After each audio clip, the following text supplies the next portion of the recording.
And I suppose it goes without saying, but permission to treat Ms. Farrar as an adverse witness. Exactly. Permission granted.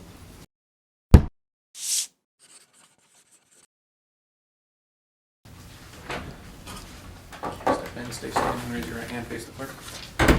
Do you solemnly swear the testimony you're about to give in this case should be the truth, the whole truth, and nothing but the truth, so help you God? Yes. Please be seated, please. Can you please state your name for the record? Brittany Falcone. And what is your relationship to Mr. Falcone? I am his wife. And how long have you been married to Mr. Falcone? A year and a half. And how long have you and Mr. Falcone been in a romantic relationship? A couple years. I want to get right to it, get you on and off the stand. There was an incident that occurred between you and Ms. Farrar in June of 2014. Do you know what incident I'm referring to? Yes, Was that an exchange day? it was. What day of the week was that? It was a Wednesday. And where is the exchange supposed to take place? It's supposed to be at Denny's. And did the exchange take place at Denny's that day? It did not. Why not? I live instead, or we live instead, and there was traffic issues with an accident, so it didn't happen at Denny's. Did you communicate with Ms. Farrar that you were unable to make it to the exchange location? that I time? did. I sent a text to her designee to let her know. And at that point, was there a change then to the exchange location? Yeah. And where was that? The VA hospital. Her work. Ms. Farrar works at the VA hospital? Yes. And did you arrive at the VA hospital to pick up Army? Yes. And what did you do when you got there? I let the front desk people know that I was there to pick up my stepson from Miss Farrar. And then what did you do? And I had a seat. At some point, did Ms. Farrar come down? She did, with Army in hand.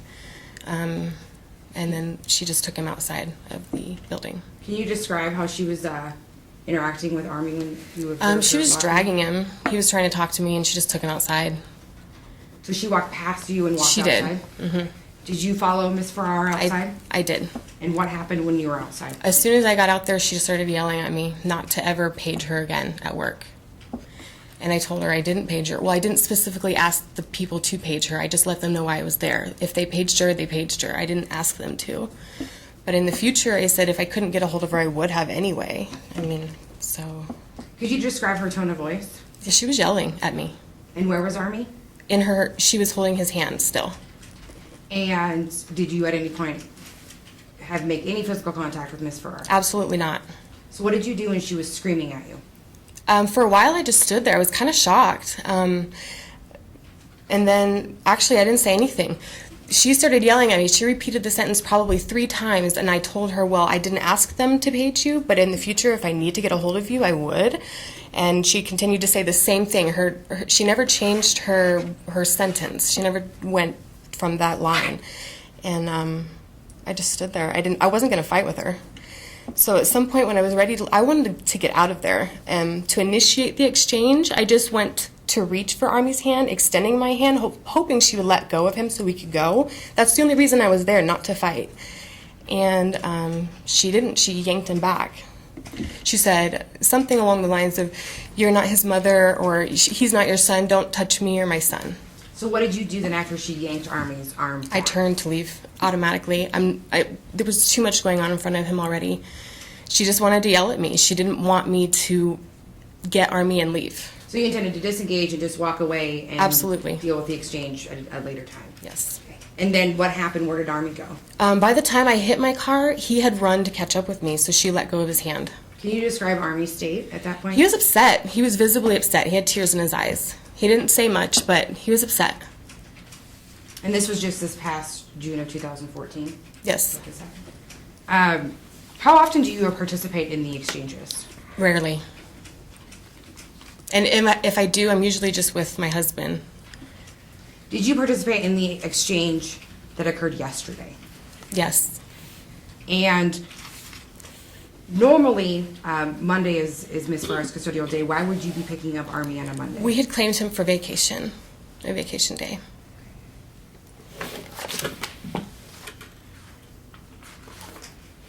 So you went and picked up Army at school? Yes. And was Army in your vehicle? Yes. Okay. And what happened? Well, He got into my vehicle. We had pulled out of the parking spot. I was kind of maneuvering between two cars, one in front and behind me. My car was at a stop. She came out of nowhere. She grabbed a hold of Army. When I heard Army say, "Mama, hi, Mama," or "Mama something," when I had turned, she already had half of his body out of the window. She was pulling him Yes. physically through the car Yes. window.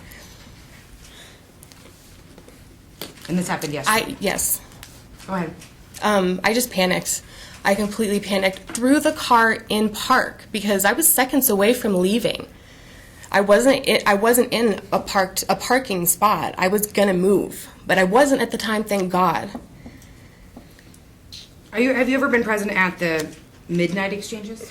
A couple times, yeah. If we're out, I'll be with my husband and my stepson. And when did the midnight exchanges occur? 12:30. On what day of the week? Oh, Sorry. on Sunday morning. And why did the midnight exchanges occur? Because that's, I guess, what they settled for in court before. She works until 12:30, and she wants him dropped off, or 12, and she wants him dropped off at 12:30. And is Army awake or asleep? He's during generally sleeping. And what have you observed during these exchanges? You know, the only time I really heard or saw much is when Alex was carrying Army because he was sleeping. She asked him to put Army down so or wake him up, put him down so that Army could walk to her. And I heard Alex say, sorry, babe, or sorry, son, or Army, Mama wants you to walk to her. So Miss Farrar had requested that Army be woken up. Yes. At the exchange. Have you seen that more than once? Yes, every time since then, he walks to her. And obviously, on Mr. Falcone's custodial days, you live with Mr. Falcone. Right. And have you had a chance to observe Army since you've been married and living there? Of course, yeah. And have you observed that Army at any time prior to the surgery that happened in September of 2013 that he was in pain? Yes. He was on the couch and he had his whole hand in his mouth. And I'm like, Army, get your dirty hands out of your mouth. And he's like, sorry, Brittany, it hurts. So I was like, well, what hurts? Show me. And he was pointing to his teeth, in the back of his teeth. And they looked horrible. So I told my husband, and this is something we already knew, but that was one incident where he told me it hurt. And were you present at the July 12, 2013 visit at Dentistry for Kids? Yes. And did you observe Miss Farrar at that visit? Yes. And can you describe how she interacted with Mr. Falcone? I didn't hear her say a whole bunch. The only time she ever said anything in front of me was when me and Alex and Army were having a conversation about the water park, going to the water park after the appointment. We had a birthday party. And between the three of us, we were talking about Army ever being there before. And Monica, for some reason, that upset her that Alex said, you've been there before. I'm sure you've been there before. She stood up and was like, Alex, he's been there before. She just got really abrasive and butted in just really rudely. It was more bizarre and rude than I've seen her with him. I have nothing further, Your Honor. Go ahead, ma'am, cross-examination. Okay. So could you give us the date that you got married? You said July 1.5 9th. years? July 9th Yeah. of? 2012, Okay. 2013. My date is probably off. 2013. Would it be line up? I think. It was a year and a half ago, so Okay, so 2012 or 2013? 13. Okay. Do you know any reasonable close to date when you guys first got together? Ma'am, I guess. move it along. What she asked. This is not getting you where you need to go. Okay. So the day that you referred to when you didn't show up for the Denny's meeting drop-off day, and you stated that there was an accident or traffic. So, did you send a text ahead of time? I sent a text letting I was running late because of an accident. Yes. Ahead of time? Or after you were already late? It was probably after I was late. I was driving. I can't text and drive. Okay. How long does it generally take you to get from where you normally I'm guessing. How long did it take you if there had been no traffic or accident that day? How long would it normally taken you to get to the drop-off? 20 minutes. 20 minutes. Okay, so, and how long before you needed to get to the drop-off did you leave for the drop-off? Probably 20 minutes prior. Okay, Maybe. Yeah. okay. I'm usually pretty early, so it might have been even earlier. I'm pretty punctual. And how often do you normally go to the drop-off? Because you said Not- earlier you don't go very often. I don't go very often. So when you say normally you're pretty punctual, you mean for the few times that you've been there, In life, I'm punctual. In life, you're punctual. Yeah, so you're not so referring I to the would not drop-off be alone. Please don't talk over one another. Let Sorry. the witness finish her answer, then you can ask your next question. Go ahead, ma'am. I don't even know where I was.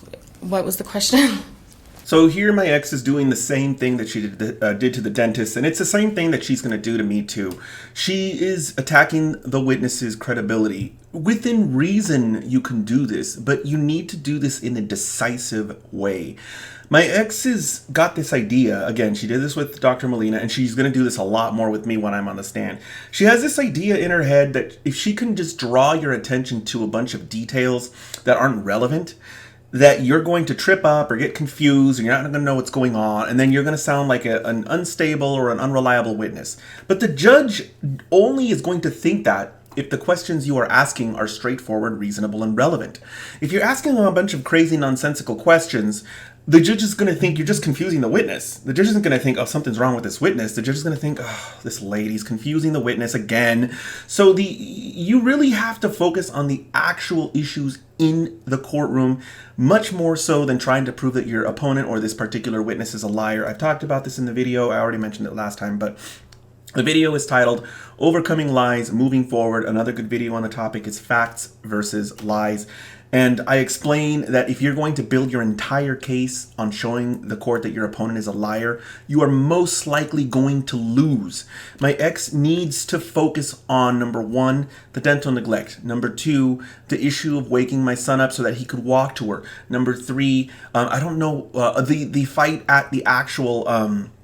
at the exchange. These things need to be grappled with very aggressively. These are the things that are making her lose under the best interest factors, and all she is doing is obsessing over the traffic and what date we were married and stuff like that. The stuff is irrelevant. The court doesn't care, and it actually makes my ex look really bad. Where were we? You said you're normally pretty punctual to the drop-off. Right. Yeah, I'm pretty punctual in my life, so it wouldn't be unlike me to have left even prior than 20 minutes before the drop-off time. Okay. So, is it possible that I had already notified Mr. Falcone that nobody had showed up? Objection calls for speculation. You can answer the question if you know, ma'am. I have no idea. Okay. So had you gotten any contact from Mr. Falcone telling you, asking you, contacting you about not having shown up? Not that I recall. Okay. And then when you arrived at the VA hospital, where did you go? To the front desk of the ER. The front desk of the ER. Yeah. So not the front desk of the hospital, but the I went ER. to the ER. You went the front to the ER. desk, yeah. Okay. And when we agreed that you would come to my place of work, where did we agree that we'd meet at? The ER. The ER. Yeah.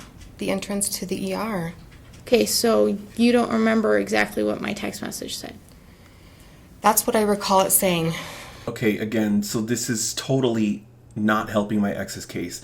Even if, in theory, my ex had told her to meet her at a specific part of the hospital and my wife met her at a different part of the hospital, the court isn't going to think that that's on purpose. So even if in theory that was true, the court's just going to assume she went to the wrong location. And the worst part about this line of questioning is my ex is trying to justify why she became so irate and angry. And again, she's trying to blame shift. She's trying to say that because you didn't go to the place that I wanted you to go to, I screamed at you and went ballistic. The court's not going to think, oh, well, that makes sense. You're a good mom. The court's going to think, hold on a second. You exploded at somebody because they went to the wrong location in a hospital on accident?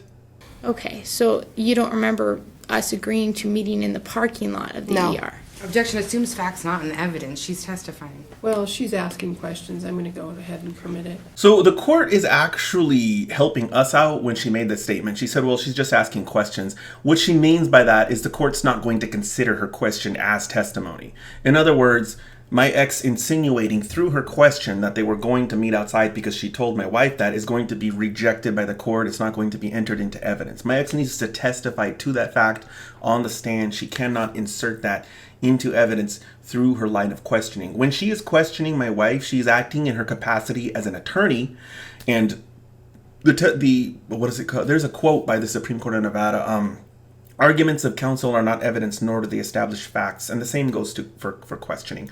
You have to get evidence in on the stand or by submitting it, and what my ex is doing is not appropriate. My lawyer is trying to defend me there, and the judge is saying, don't worry about it, I'm just going to ignore it anyway. Okay, so you went to the ER front desk and you said what? I'm here to pick up my stepson from Monica Farrar. Okay. And nothing else? No? Okay. And then you stated that you waited in the ER waiting room and that I showed up with my son. You stated that I was dragging him. And you're maintaining Yes or no? that? Yes. Thank Yes. you. So the reason the court doesn't want you to say or is because those yes and no answers are put into the transcript and they're used on appeal. So if you don't specifically state yes or no, it could confuse the appellate court if they have to review the transcript. Usually they can figure out whether you meant yes or no, but it's just better, it's safer to specifically say yes or no. Okay. Did you see the other two people that I brought with me to witness it because I was uncomfortable with the exchange? You know, that kind of question will be ignored by the court, will be rejected. The reason that it is very dangerous when you have a jury on the stand, though, is because a jury is not a judge and they are more easy to manipulate and confuse. So if there was a jury on, not the bench, a jury that was impaneled, the judge would put a stop to it, and you can actually lose the right to represent yourself, or you could lose your case by default if you don't comply with the court's instructions to not ask questions like that. But again, guys, there is no jury, so the court's just taking note when my ex does that, and she's just rejecting it. It's not being entered in as evidence. Yes. Okay. And you didn't mention that previously, but you did see them. Well, I thought it was hearsay, so I was just going to stick to the facts. I don't know. Hearsay that you saw two other people with me. Oh, I did see two other people with her. Okay. At the time, I didn't know why. I didn't realize they were witnesses, though. Okay. And then I went outside, is what you stated, with my son. Ma'am, again, yes or no, please? Yes, sorry.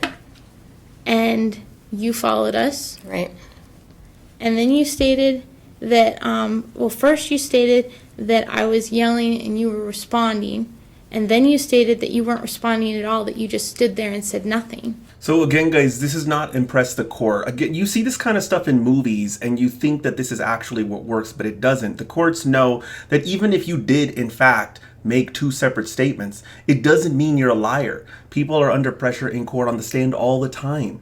And so this is completely and totally ineffective. If you think that this is what works, you're going to find out that the conclusion that happened to her at the end of this evidentiary hearing is going to happen to you too. Trying to confuse or fluster witnesses over minor issues that are not material, even if you actually succeed, won't alter the outcome in the end of the hearing anyway. Well, at first For they a said long time. At first they said nothing. Okay, that's You not said- what you said the first time, though. Ma'am, First you this said is not the time to argue. Please ask questions, period. We aren't arguing with the witness. Okay. So you guys know, this is typically how arguments went with my ex when we were together. They would go nowhere. They went in circles and it would be completely punitive. So at first you just stood there and said nothing. Right. Yes. About how long was it before you said anything? It was about the third time you said, "You will never page me again" at my work. And you stated that I said that how many times? I couldn't recall exactly, but at least 3 times. Okay. And you stated that after you spoke to me that I kept saying that. Yes. And you're stating that I said that 3 times before you responded to me. At least, yes. So then it would have to be more than at least 3 times is what you're saying. Again, guys, she's making herself look really stupid. Yes. At least 3 times, perhaps more, yes. And you Yes. stated that that was the only thing I said and I repeated it over and over again. Yes. Okay, and I said nothing else except you will never page me again. Well, until I went to go reach for Army. And then you jerked him back and you said, do not touch me, do not touch my son. You are not his mother, or he is not your son, something along those lines. So you went to go reach for Army. I reached for his hand. I didn't grab anybody. And where was his hand at the time when you were reaching for it? You would not let his hand go. It was in your hand. And I reached to hopefully, so you would let go of his hand so we could leave together. Okay, so you reached for Army's hand while I was holding his hand. Yes. Okay. And then you stated that I reacted to that and Right. said what? Don't touch me, don't touch my son, you are not his mother. Or he is not your son, something like that. Okay. And then you stated that you left without Army and that he ended up running across the parking lot behind you. Well, luckily I wasn't across the parking lot. I was on the sidewalk parked, so he didn't have to run across the parking lot. He ran on the sidewalk and caught up to me after you let his hand go. I was at my car before he got to me. No, I was at my car and then after he came to me. So as I'm watching this line of questioning, I'm starting to realize that the best thing that my ex could have done under the circumstances is not cross-examine my wife at all and just allowed her to step down. And then when it would become her turn to present her case in chief, she could have taken the stand and she could have presented to the court an alternative series of facts. That would have been a much more reasonable approach by my ex. In fact, by her questioning my wife in this manner, the judge is getting all of these cues as to my ex, her way of thinking, and then the conflict nature at how she, I guess you could say, communicates with other people. And so my ex ended up exposing herself by asking my wife all these questions. So and if you guys are ever in a similar situation where you have somebody that you do believe is a liar, unless you have some clear, concise, decisive way to show that they are a liar, you should just present your own testimony yourself and allow the court to determine which of you is more credible. Trying to prove that your opponent is a liar on the stand without any kind of plan in place, without any kind of dead to rights or silver bullet or loaded gun or anything like that is extremely risky, and oftentimes just ends up showing that the witness who's on the stand, having been subjected to cross-examination, is actually a whole lot more credible than the court originally imagined. So We you're did not stating, walk together. So you're stating that you left him and went to the car and then let him walk across the parking lot, the ER parking lot. He didn't by walk himself. across the parking That lot. is not what she's stating. That mischaracterizes the testimony. Ma'am, you need to stop. Okay. Arguing these little details is not helping you. All right. All right? Move on. So one of the biggest things about high conflict, emotionally immature, personality disordered people is that they think that everyone else is the same way as them. So my ex is starting to get confused here because she's starting to think, wait a minute, aren't you seeing what I'm seeing? Aren't you seeing that this is a person who is unstable? They're making statements that are contradictory. They're not understanding dates and times. They don't know whether it's 3 or more. And it's dawning on her that this isn't good. This judge who's on the bench doesn't see this the way I do. That's because the judge is an ordinary person with normal emotional maturity levels. She doesn't have a personality disorder. And so that my ex doesn't understand why this other person doesn't understand her techniques or her approach or her argument style or the way that she's dealing with my wife. So my ex is starting to get confused, and it's going to get a whole lot worse. I'm sorry. From my perspective, it's not a little detail when you tell me that I dragged my child or that I yelled at you. Well, simply getting her to repeat that 3 times is not effective cross-examination. But I'm not allowed to say that she's not telling the truth, am I? At this You can point? say that in closing. Okay. Please move on. Okay. So you're stating that you got to your car and then Army joined you. Yes. Okay. And then yesterday, your attorney first stated that I took my child out of a moving vehicle. You stated that it was not moving. It was Is that not correct? moving. It wasn't moving. Okay, and then you stated that I pulled him out of a window. I don't know if you completely pulled him out. When I turned, his body was half out the window. So you're stating that you saw my son through a window. Half of his body was out the window. So you saw my son, half of his body out a window, half of his body in your Yes. car, and half of his Yes. body out the window. And then what happened after that? After that, I freaked, put the car in park, and called my husband. I think you did, but So another thing that my ex is doing is she thinks that if she asks my wife questions with an incredulous tone, that the court is going to get this message that my wife is a liar. But asking my wife a question, regardless of the tone, regardless of the contents of the question, isn't actually entering anything into evidence. The judge is trained to understand what the difference is between evidence and everything else. So this tone that my ex has is just going to be rejected just as much as adding testimony into her questions prior. The only time this is a serious concern, again, as I've mentioned in the past or in the prior portion of this video, the only time this is a serious concern is when there's a jury, because juries are comprised of lay people and they don't have this level of training. And in these situations, the court will not allow that type of questioning, that type of badgering, or inserting testimony into the court's record through asking a question. All of these things are very carefully controlled when juries are present versus no jury being present. So wait, the vehicle was not moving, but it wasn't in park. No, I was seconds away from pulling out. I wasn't in a parking spot.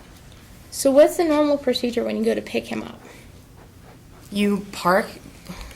Well, generally, I would sit there where all the other cars do and wait for the children. But yesterday I didn't because I was early, so I parked. Army got into the car. I was backing out of the parking spot, maneuvering between two cars so that I could get out. And before I hit the gas to go around the car in front of me, you grabbed him. I wasn't moving. So were your windows open when Yes. you parked your car? Yes, I was sitting there. Ah. So I wanted the windows open. I was sitting there for 30 minutes. Oh, okay. You were sitting there for 30 minutes. Yes. So what time was it that Army supposedly was coming out of the window of your car? Well, I picked him up at 3:28, so whenever, minutes, seconds after that. I would completely agree that you picked him up at 3:28. And what time does he get out? Well, generally he gets out at 2:40, but I was there way early, so he got out at 3:25. Apparently that's when the club ends. Right. He is at club until 3:25 on Monday. So I think I already mentioned this before, but just in case I didn't, she's gone off course again. So the question here is whether or not my ex yanked our son out of the window. And so she's just falling back to her usual tactic, which is typically how she interacted with anyone else, including me in the relationship, which is find some way to badger the crap out of you until you get so frustrated because you don't even know what you're talking about anymore that you sound like the crazy person. But this does not work in a court of law. That is why I tell people over and over again that courtrooms are the kryptonite of personality disordered abusers, emotionally immature people. These people control their environment through their, I guess you could say, through their warped perception of reality. But they can't do that in a courtroom because they're no longer the person that is in control of the environment. Now they're just a person and their environment is separated from them. Whereas ordinarily, they kind of see these two things as the same thing. And they control not just themselves, but they control who won, who lost, what the circumstances are. And through these manipulations and through this perceptive, distorted perception of reality, they end up, quote unquote, winning. But in a courtroom, you're going to see that this doesn't work because at the very end of the case, they don't get to say if they won or lost. And they don't get to decide based on what witnesses on the stand said or didn't say or admitted or didn't admit. They are subjected to the court's judgment. The court will impose its judgment upon them, whether they like it or not, under pain of fines and imprisonment. So you were there really early, but you were still there at 3:28. Yeah, because the club ends at 3:28. Or 3:25. I was waiting for him to come out. I mean, he has to walk out of the building. So then why weren't you the first car to leave instead of the fifth car? I was parked. People came and were behind me. Where were you parked? The third spot from the front, from the first one. The second or third ones. I wasn't the first spot. So are you talking about a line of cars that lines up to collect children? I could draw a diagram if it helps. I mean, Well, since I'm not allowed to say what happens, and we both pick him up, I'm asking you to tell me how you pick him up. But you're talking about parking in a parking space, then you're talking about parking in a Because line of generally people. That's not what she said, ma'am. Listen to the answers. You are misconstruing the testimony and you continue to do so. Ma'am, if you wish to explain yourself by drawing on the whiteboard, you're more than welcome to do so. That way it will alleviate confusion. So again, this is going to frustrate my ex because she doesn't want my wife to communicate in a clear way.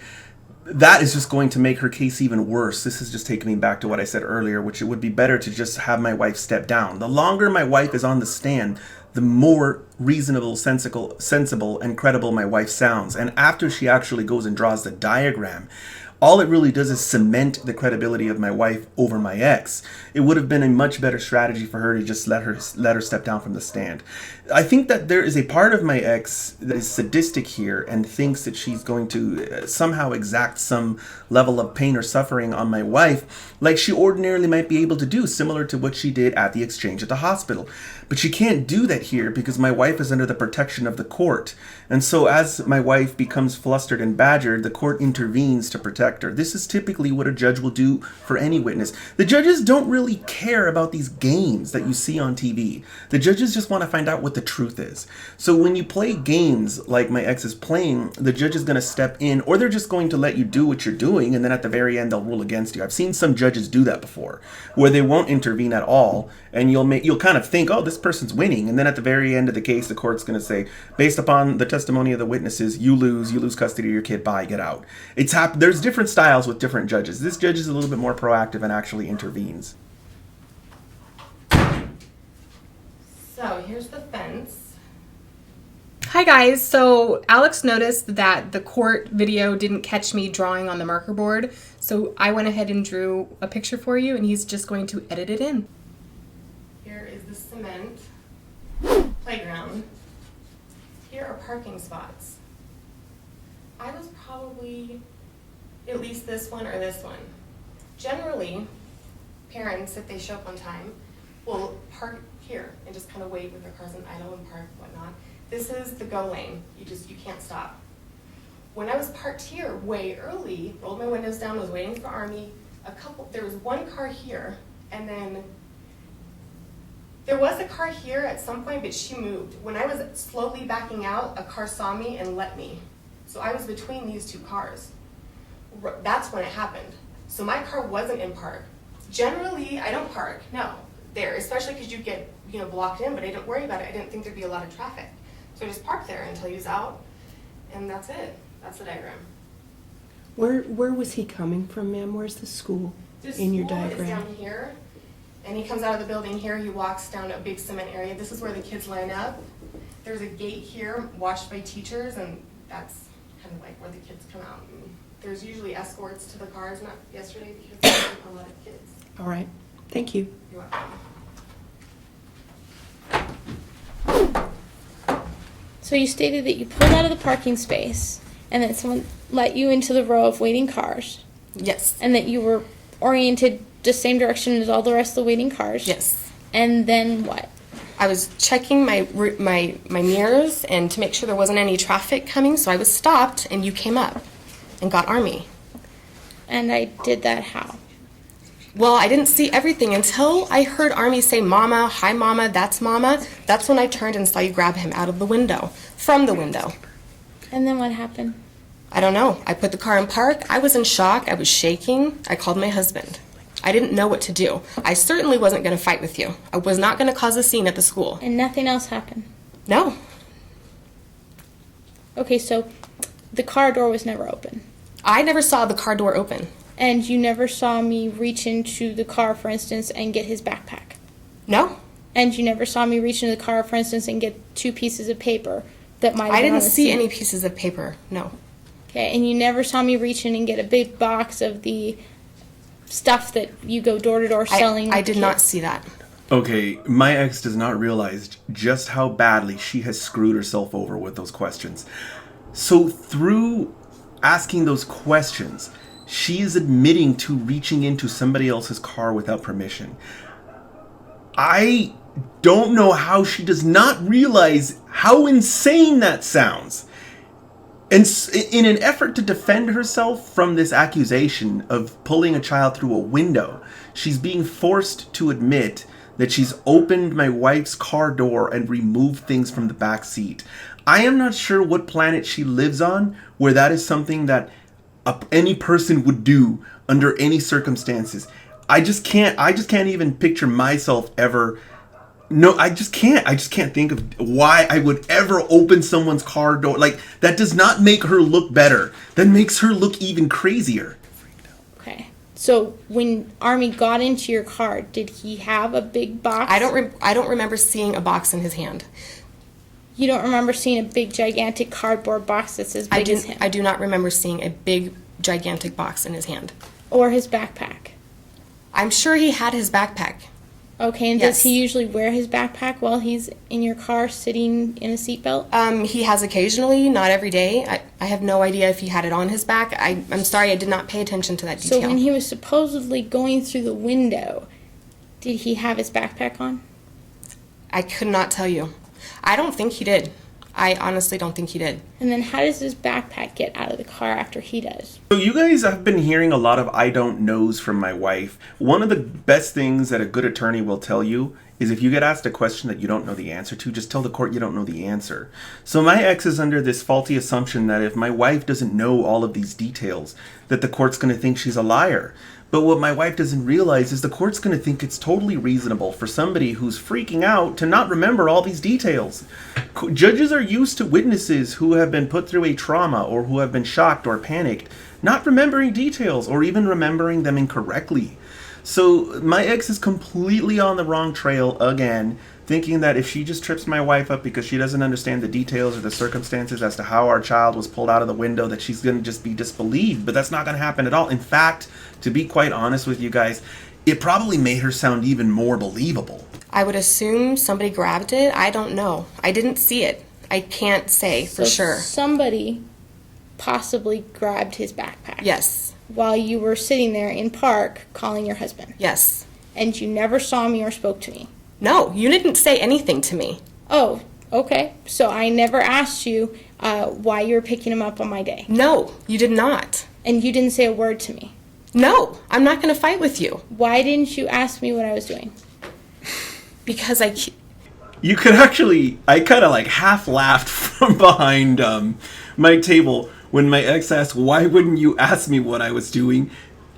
Everyone who had ever interacted with my ex in any kind of conflict situation knows that nothing constructive comes from communicating with her in any sort of conflict way.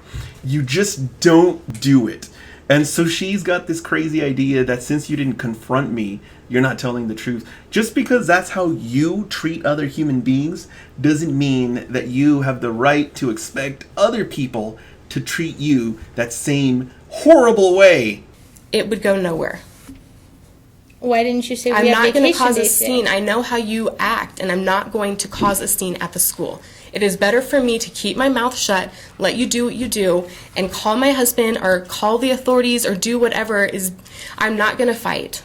I'm not going to do it. I will never do it. You're never going to get that reaction out of me. So when you say I know how you act, what are you referring to? I remember the hospital. You were not pleasant with me then. That was the first interaction I had ever had with you, and you yelled at me.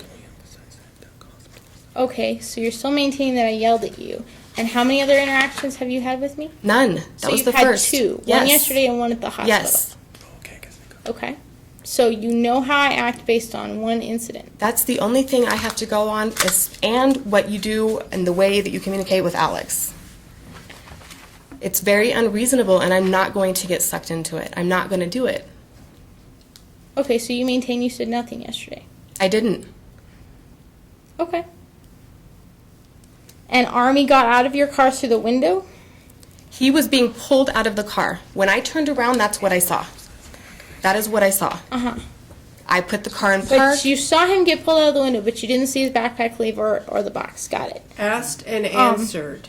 Stop. Guys, this is like deja vu of how all of my arguments went with my ex. They all went like this. If you did not say exactly what she wanted you to say, the conversation just wouldn't end. And you would just be basically tortured for hours until you finally just decided, okay, fine, it happened the way you said, just to get her to shut up. Okay. You mentioned a previous experience with me that you just said you've only had two, but then you mentioned the dentist, correct? Oh, the dentist. So were you Correct. at the dentist?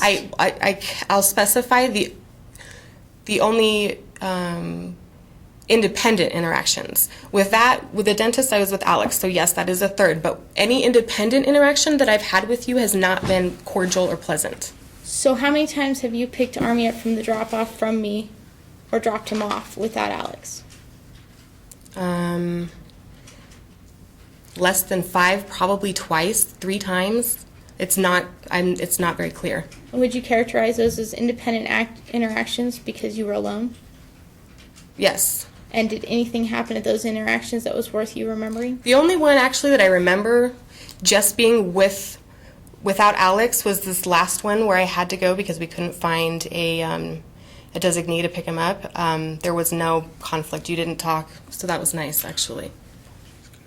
So do I ever talk to you usually during any drop-offs? That's the only time I've ever been out of the car, so I can't answer that. That one time, no, you did not.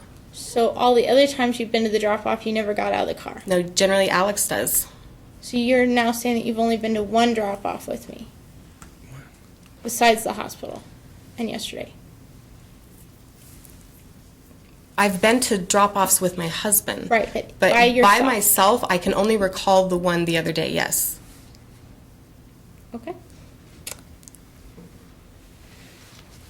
And when we were supposedly in the dentist's office, Yes. and the only thing you remember which you characterized was as, forgive me, abnormal, bizarre, unusual, I don't remember what word you used. Bizarre. Okay. You said that you felt it was bizarre, that I was frustrated, that, and said something to the effect of, he's been to Wild Island before. Yes. Okay. And you thought that was bizarre. Did you think it was odd? It wasn't bizarre that you said that. It was your demeanor. You were just really upset with the fact that Alex would have said that for whatever reason. That was the bizarre part. You got upset over something very silly. Oh, okay. So, you didn't think it was bizarre that you stayed out in the waiting room the entire time and never went in the back with us? No, I don't think that's bizarre. You don't think it's bizarre that somebody that considers themselves to be such a significant part of his life, and was it all the subsequent ones, didn't bother to go back in the back and be present for anything? I don't find that bizarre. His mother was there, his father was there. I was completely content waiting. So it is your position that if both of us are there, you don't need to be there? I was there. I just don't need to. There doesn't need to be a whole bunch of people in the doctor's office. I think that his mother and his father suffices. Okay. So when I saw this, I originally thought to myself, maybe I've been wrong this whole time. I originally thought that my ex was bringing all of these dudes with her to these appointments just to get under my skin or to add conflict to the situation. And as I watched the portion that we just went over just now, it dawned on me that my ex truly thought it was normal for her to do that. And so my ex asks my wife this question on the stand, and she's got this attitude that she just caught my wife because she did not go into that meeting. And it really just sunk in for me just now, just how disconnected from reality she is. Because, I mean, the judge is going to say with her own words towards the end of the video how that last 20 seconds that we just saw had a huge impact in the judgment that she's going to make in this case. You guys will see for yourself when we get to the next part. But this was a moment for me watching and realizing just now that my wife truly thought that that particular thing she was doing was normal, which it's not anywhere near normal. I was in the waiting room. I was supporting my stepson and my husband, but there's no reason for me to... I'm not accusing you of not supporting him at all.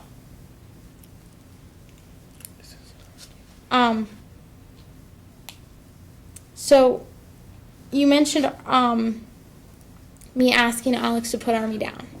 Yes. Do you have any idea why that might be? Do you have any knowledge of why that might be? No. None. It was bizarre. It was unusual because prior to that, you guys exchanged, I guess, hand in hand so that he didn't wake up. And then all of a sudden you want him to walk to you. Have you ever witnessed him exchanging him where he wasn't walking to me? I can't remember. Okay, so what you're saying is based on what you've heard from your husband, but not what you've witnessed. Well, I guess partly, yes. But I did witness you say, put him down, let him walk to me, and I did see him woken up. I thought you said you never get out of the car. when I he's wasn't there. out of the car. I didn't have to be out of the car to see that. You were right there. How would you be able to hear me if you're in the car? It wasn't that far away. It's not. I could hear you. Okay. And I stated, put him down. Yes. And consistently since then, He walks to you. He walks to me. Yes. Okay. And you don't have any.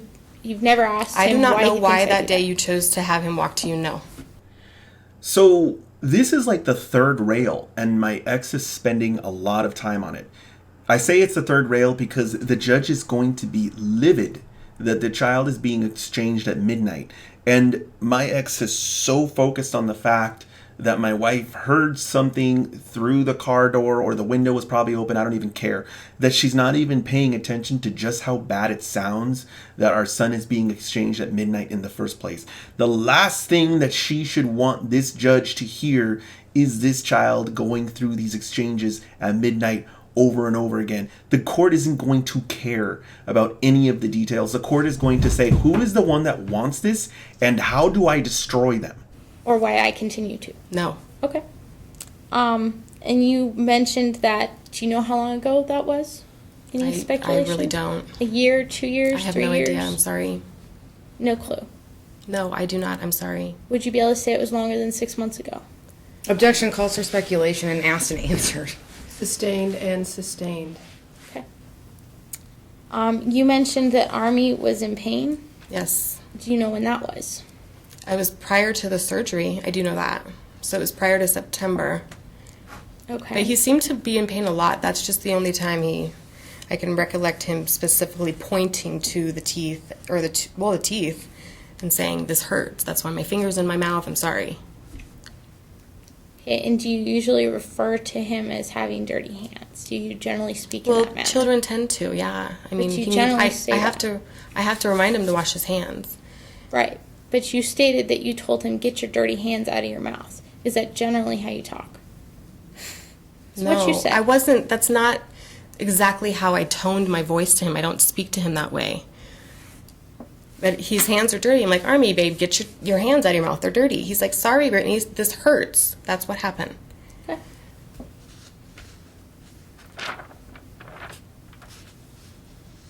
I'm done. Redirect. No, you're not. Ma'am, you may step down. Thank you. Your next witness, counsel. My office has been attempting to get a hold of Leah unsuccessfully, so we will continue to move on. Permission for Ms. Falcone to remain in the courtroom and observe if I have no reason for her to be called anymore. As a witness. So long as you know you can't recall her. Ma'am, are you going to recall her for any reason? If she stays, That's not my question to you. Are you going to recall her for any reason? not if it means that she's going to leave. Well, she's staying then. Ma'am, you can stay. Okay, so that means I can recall her? No, that means you cannot. Okay. And I call Monica Farrar.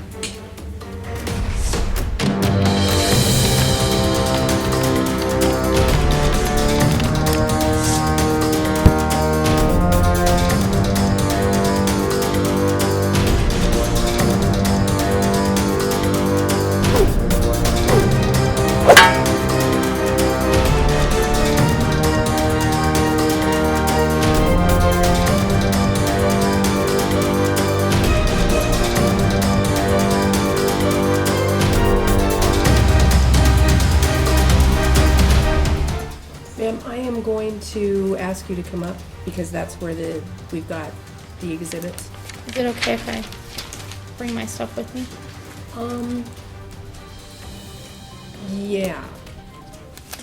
In order to make your notes and that kind of thing, yes, you may.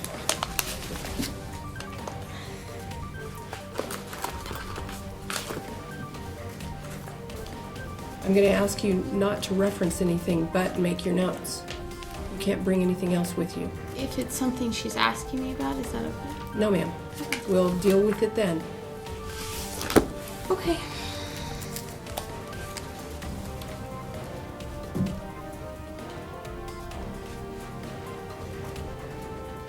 Okay, so the reason you're not allowed to do that is because the court needs to control the information that the witness is testifying from. So you can look at things, but first it needs to get admitted into evidence, or if you're refreshing your recollection, the court needs to be aware what it is that you're looking at. So my ex can get these things in front of her depending on the question that's asked. So let's say we asked her a question about one of the red coat tests. At that point in time, she could look at the red coat test because it's been admitted into evidence.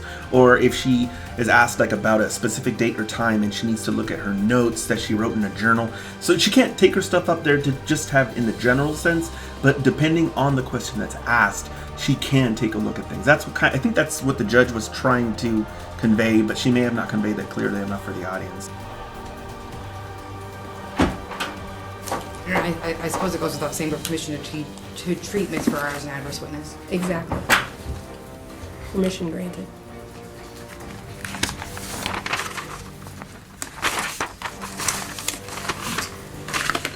Ms. Farrar, can you please state your name for the record? Monica Ann Farrar. And Armin was originally scheduled to have his first dental surgery in June of 2013. Wasn't that correct? I can't say for sure it was June, but it was close to that. Sure. Can you turn to Exhibit U in that packet in front of you?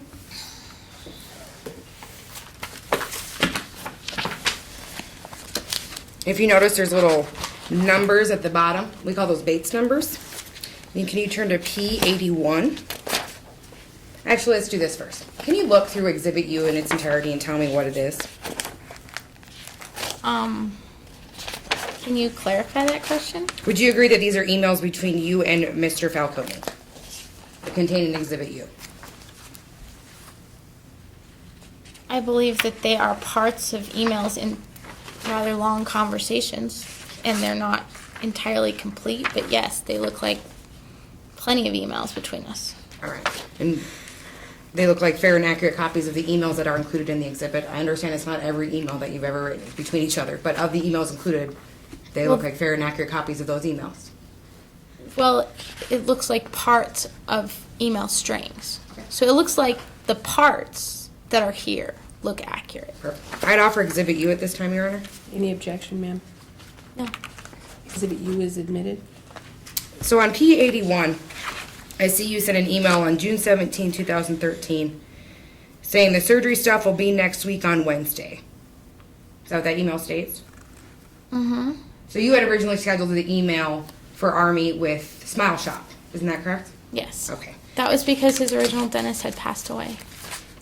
And did that surgery begin? Was Army taken to Smile Shop for that surgery at the dental office?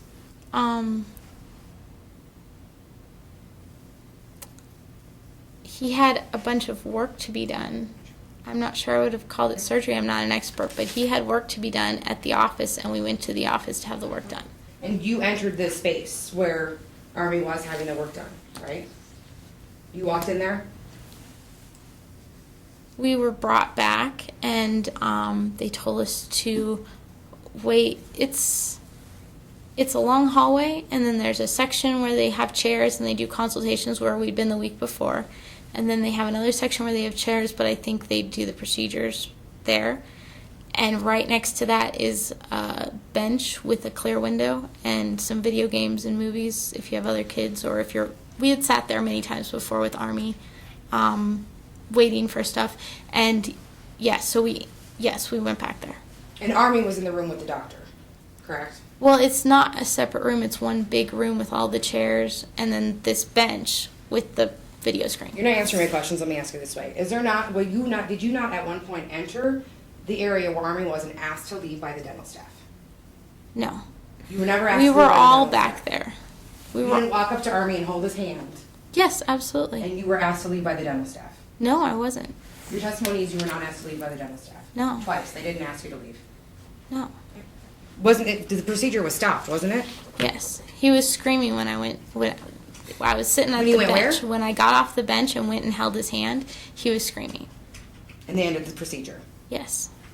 His father came over there too. Not that I have a problem with that, because that's absolutely what you should do if your kid is screaming. And after they refused to take Army back as a patient after that, isn't that correct? No. Turn to That's Exhibit not U, page correct. 80.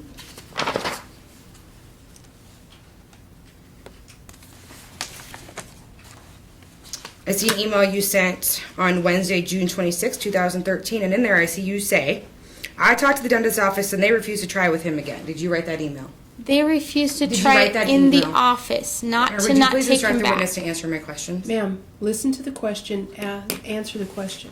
So this is what I mentioned earlier. If you're going to show the court that somebody is a liar, do it decisively. This attorney asked her a question. She answered the question. She said, okay, did you send this email?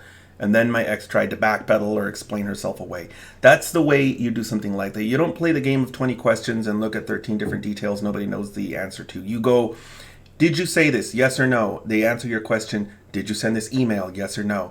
Now she's, stuck. You'll have your opportunity to make your response, but answer the question. Yes, I wrote the email. And then at that point, Army went to Dentistry for Kids, correct?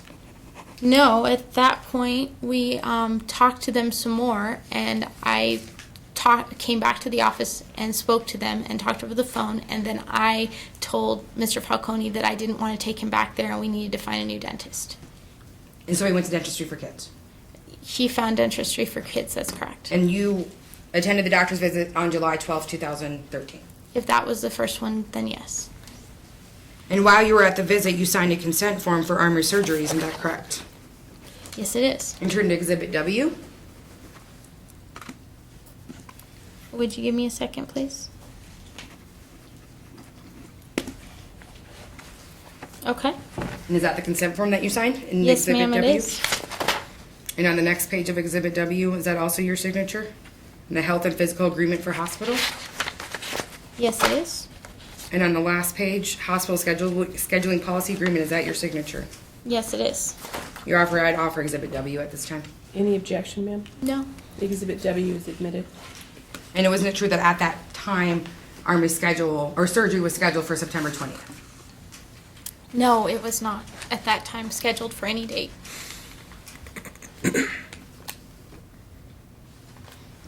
So on July 12th, you consented to the surgery based on your signature, correct? Based on the information they told me, yes.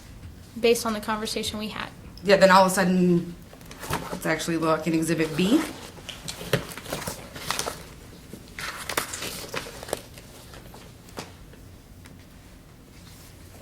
Exhibit B, I'll represent is more emails between you and Mr. Falcone. Can you please look through those briefly and verify that these are in fact copies of emails between you and Mr. Falcone? Exhibit B. Yep. Again, long conversations with sections of emails. Do any of these emails look to be inaccurately represented in any way? Unless I read them all, I couldn't answer that, but they look like my emails. Your Honor, I'd offer Exhibit B. Any objection, ma'am? No. Exhibit B is admitted.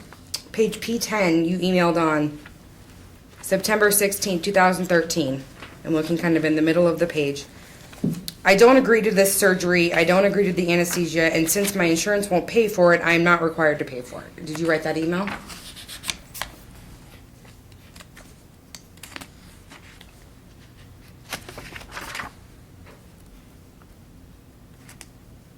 Page what? P10?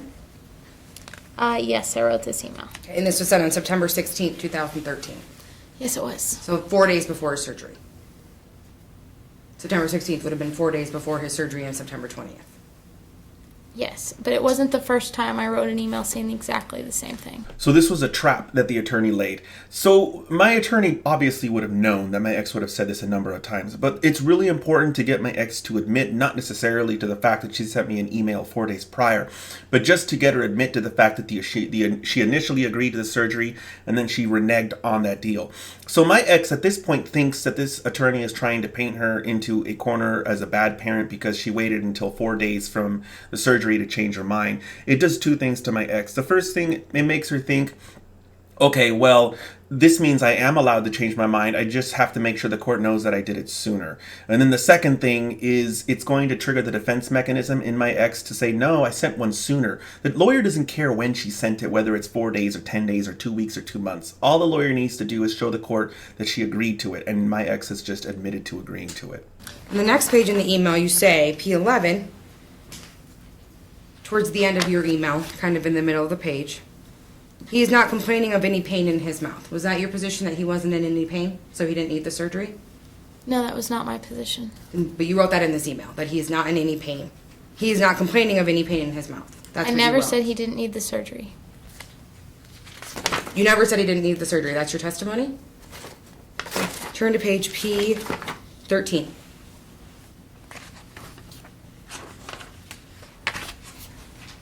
This is an email sent by you on September 19, 2013, and in here you say, I am not consenting to this.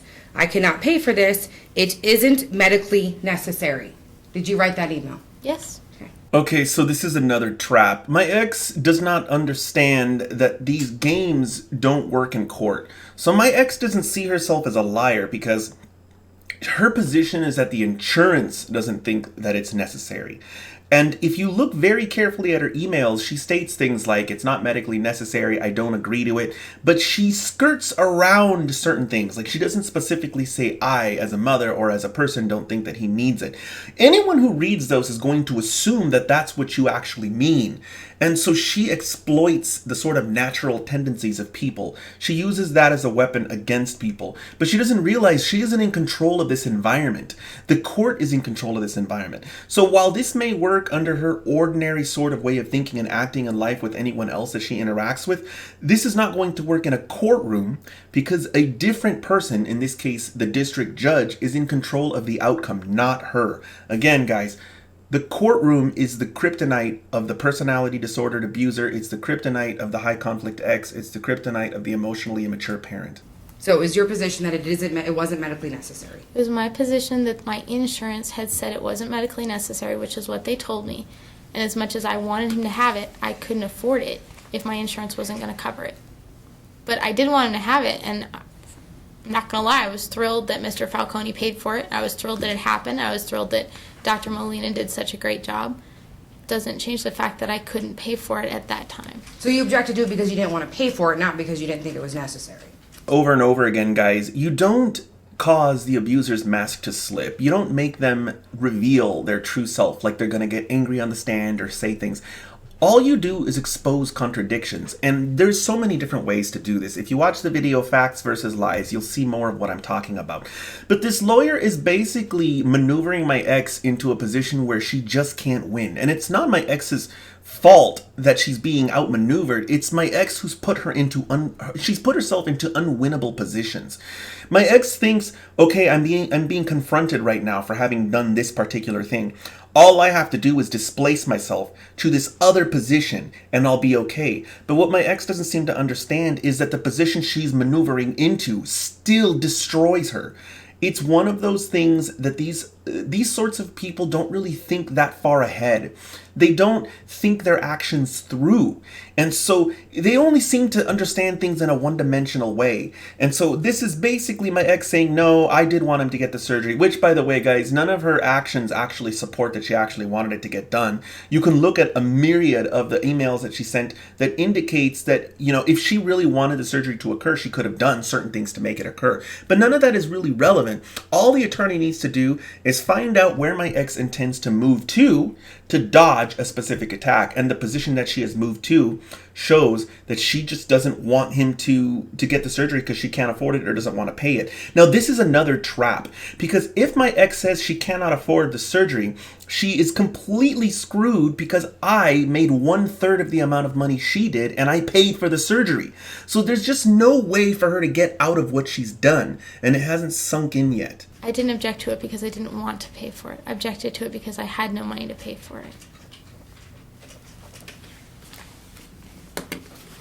You don't dispute with Dr. Molina's testimony here today that the surgery was medically necessary. At the time, I was going based on what my insurance told me. I'm not a medical expert. My insurance told me it wasn't medically covered because it wasn't medically necessary. They told me that because of his age, it wasn't medically necessary to anesthetize him, that it could be done in office. I'm Didn't not change the objecting to fact those that they statements to be wouldn't. stricken from the record, Your Honor, as it's hearsay of what the insurance company told her. Sustained and so stricken. So this is another terrible position that my ex is in. She doesn't even realize what she's done. The only way that she could have had any hope of that working would have been for her to command the insurance company to appear and testify on the stand in open court. But she would have never done this because she would have manipulated that response from the insurance company. I have explained this in a previous video. The way that my ex thinks is like this. I need to have a reason, a plausible explanation or excuse as to why I reached this particular abusive conclusion. I can't just tell the court I'm abusing my son because it's fun and I want to. That's the truth of it, but she can't tell the court that she knows what'll happen. So she needs some kind of plausible basis to make it so that what she wants to occur is occurring. Now, to make this happen, she can't call her insurance company and tell them the truth. She knows that if she calls her insurance company and tells them the truth, that they will say it is medically necessary. So what she has to do is call them and lie. She has to tell them something like, hey, my son's father wants our son to get this surgery, but I don't think it's necessary. He's not in pain. His teeth are fine. He's not hurting. And then, of course, the insurance operative is going to say something like, well, if your child isn't in pain and they're not hurting and their teeth are fine, of course it's not medically necessary, ma'am.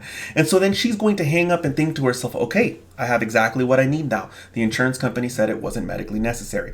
So if all of this had occurred the way that I strongly suspect it did, and she called the insurance agent into court through a subpoena, they would have testified on the stand, Your Honor, the reason we told her it wasn't medically necessary is because the mother told us he was fine. So she put herself into this terrible position where she could not present her argument in court using a witness because she had engineered that specific outcome by telling them information that wasn't true. This is what I talk about with these abusers. They lose custody because of what they do. People don't go and take custody from them. They take specific steps, they take specific actions that cause them to lose custody. Now, none of this is really going to get into the record because none of that, my ex didn't go above and beyond and actually file the subpoena anyway, not that she would, because it would just destroy her even further. So the best position she have is, hey, I don't know what I'm doing, I don't have a lawyer, and so I didn't know I needed to bring this witness into court. In reality, that whole thing was a setup from the beginning, and that was not an out that was going to actually come to fruition in a court of law. It was just one of her many manipulations that she'd been doing in the past.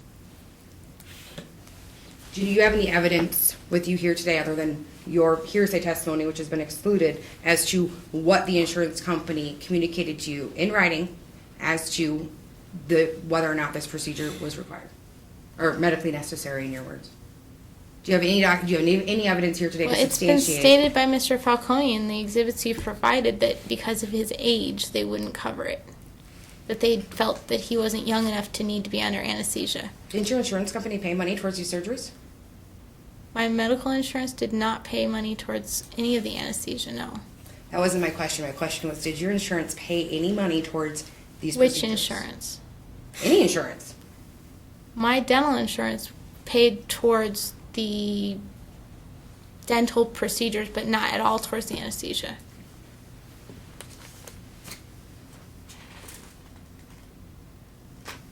You previously agreed that this work needed to be done. Absolutely. I still agree that it needed to be done. I always agreed that it needed to be done. But you It's a threatened matter to of when it could be done. But you threatened to cancel it if Mr. Falcone didn't step up to the plate and pay his half, didn't you? I didn't threaten him. I told him I wouldn't be able to pay for the whole thing by myself. Turn to Exhibit U, page 85. And then I did cancel it because I couldn't pay. Your Honor, even no for questions half been of it. asked, please. Ma'am, answer the questions. You don't get to go on. You will have the opportunity to respond, but now is not your time. Exhibit U, page P85, please. It's going to make a lot of sense to you guys why her attorney withdrew from this case. It would have been an absolutely embarrassing case for her attorney to try to defend.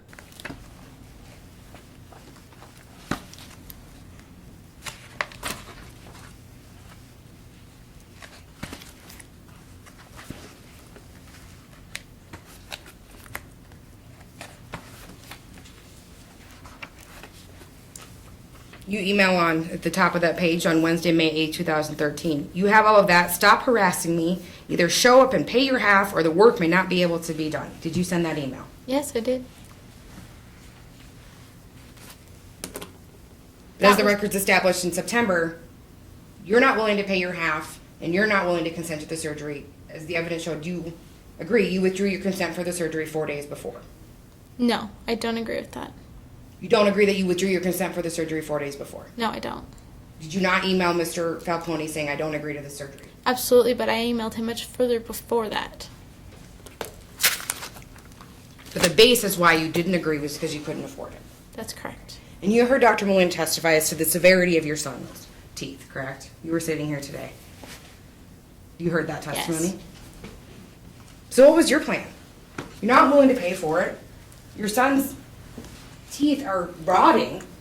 So you were just going to let him continue to have his mouth rot and get infected? Was that what you were going to do? Is that a real question? Are you asking me what my plan was? Yeah, but were you going What to was my plan? get it fixed? Okay, so my plan, when I first started taking him to the dentist, was to always give him the best dental care, which I did for years and years and years, and his father never attended any of those appointments. When he started to have serious dental issues, which I take very seriously as I have them myself, and his father obviously took seriously, but not seriously enough to step in and do something until he did.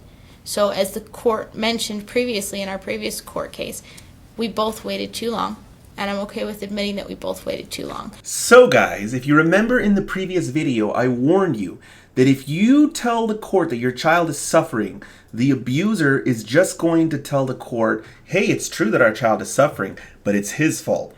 One of the other things that I said in that same video is that they will also fall back on the position that, okay, it's both of our faults. And as I've explained in the video, anticipating in the response, you have to anticipate your opponent's response. This is the response that I expected from her, and she just stated it on the stand. She's okay with admitting that we both screwed up and that our child is in a horrible, horrible position, in pain, with his teeth falling out of his skull, rotting out of his skull. But it's okay because it's not just my fault, it's his fault too. Therefore, you can't modify custody because you can't put the blame on me. This is an extremely common tactic that is used by abusers and attorneys as well because they know it works. Anyone can prove that their child is suffering. It is very difficult to prove to the court that it's your ex's fault. But when we both got on board with doing it, we couldn't afford it. I didn't expect the first time we scheduled it, I didn't realize that my insurance was not going to cover it. I didn't know until like 2-3 days before the surgery that my insurance, I thought anesthesia, your insurance covers it. They didn't tell me at the doctor's office that they wouldn't cover it. I didn't know, so I canceled it because I couldn't pay for it. And I told him I canceled it, and I canceled it right before because I didn't know until right before. So then my plan was, let's get him into a different dentist. And I'm thinking a different dentist will be able to fix his teeth in office. I've had my teeth fixed at the same age in the office. I'm sure lots of people have. I don't know if he has, but I know a lot of us have had our teeth fixed in the office. I didn't think he needed anesthesia to have his teeth fixed. I think he needed his teeth fixed, but not the anesthesia. And granted, I'm grateful he was under anesthesia, but I couldn't afford it and my insurance wouldn't pay for it. So my plan was, I found out from my work that I'm part of a union and they had a supplemental dental insurance, and I found out that if I got the supplemental dental insurance, which I wouldn't have been eligible for until open season in November and wouldn't have taken effect until January, that they would have covered the rest of the dental bills. So then we would have had no dental bills at all, and then I would have definitely been able to afford paying for the half of the anesthesia. So I told him that my insurance would definitely pick up, which he initially had ideas like that too. He had stated when we were at the July meeting that his wife could possibly cover him, and that might help because not that it would cover the anesthesia, but it might have picked up the rest of the dental bills, and then the anesthesia would have been the only bill that we had to pick up. So he had an idea about his wife's insurance. I said I was going to go back to my work and see what else I could get, and apparently he never ever was able to do anything with his wife's insurance. Not that I'm saying she's obligated, but that was his suggestion.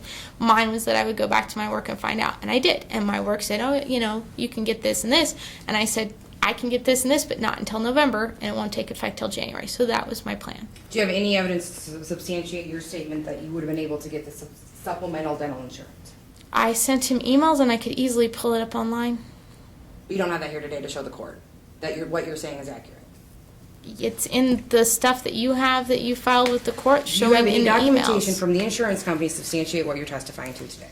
Okay, so my ex has said this a few times. She's referred to the emails and they're there, but those aren't statements from third parties. What she's referring to is her own assertions, her own statements in the emails. I've talked about this in the video journals. It's been a long time since I've cited that video. There is this weird idea that people like her have that if you write something down and send it in an email or just record it in a book, magically it becomes written evidence. That's just your own writings. That's not something that was prepared by an agency or a business or a corporation or a government. That's just you taking what you would have spoken out of your flapping gums and writing it or typing it in and sending it or recording it. That's still you. That does not magically become bulletproof evidence just because it's now physically been recorded somewhere. Yes, sir. I have all the emails to him showing him that I could get the insurance. So the answer is no. Did you obtain that supplemental dental insurance? No, If Arnie needed additional dental care, you didn't obtain that insurance? he didn't need additional dental care according to his father. And you weren't at the surgery. If he thought he needed additional dental care, I'm coming My up on question was, open were you at the season now. surgery? Were you at the surgery? No, I was not. He scheduled it on a day I had to work and with not enough notice for me to take the time off. Plus, it's not a severe surgery, and when I took him to surgery previously, his father wasn't there either. And he said he would Richard, be who's the the night strike before. non-responsive, Your Honor? Sustained. Ma'am, answer the question and that's it. And guys, I'm really glad you're seeing this for two reasons. Number one, you can see the way in which she communicates with other people. This is how she communicated with me as well. This is why these people just cannot be reasoned with. It's like the logic center of their brain has been rotted away. Any other person that has seen this sort of communication from their ex, it's a red flag that you're either dealing with a personality disordered person or somebody with severe emotional immaturity issues. Please take as much notice of her demeanor, the way that she communicates as you possibly can, because if you can match that to what you're putting up with right now, you're probably on the right course by getting the advice on this channel. No, I was not. You were notified of the need to schedule a pre-op appointment, correct? He notified me that he wanted me to schedule it. And that's Exhibit U, page 79. You got that email? Excuse me. Actually.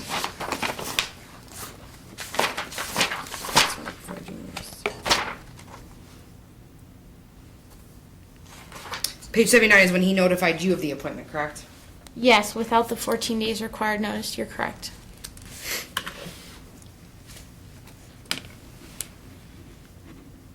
He had previously emailed you and asked you to make that appointment, didn't he?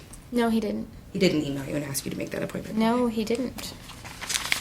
He didn't ask me to make an appointment with Dr. Molina.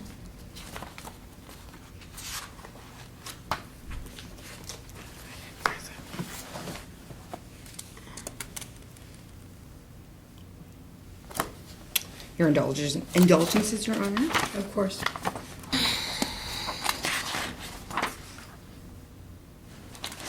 Can you turn to Exhibit B, page P16?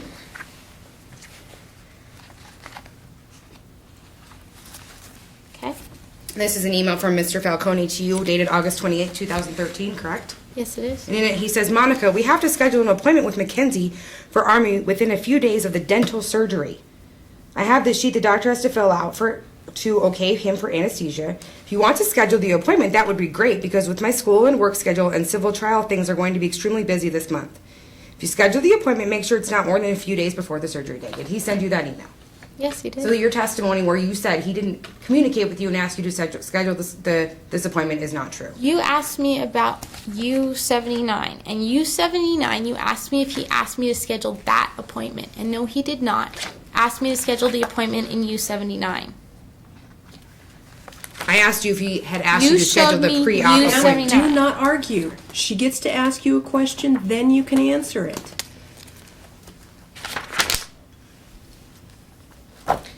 Did he ask you to schedule? Let's just start over. Did he ask you to schedule the pre-op appointment With Dr. McKenzie? with the dentistry for kids? No, Or his he did pre-op? not ask me to schedule a pre-op appointment with dentistry for kids. He did, however, ask me to schedule a pre-op appointment with his general doctor, who is Dr. McKenzie. And this is the pre-op appointment required and necessary before Army can have the surgery, correct? I assume because that's what he said. I have no reason to believe otherwise, and that was the 28th of August. And this is the email he asked you to do that. In P16, yes, but not P79. Did you schedule that appointment? No, I did not. On the email, turn to page P15.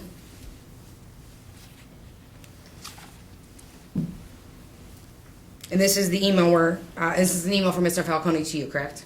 Mm-hmm.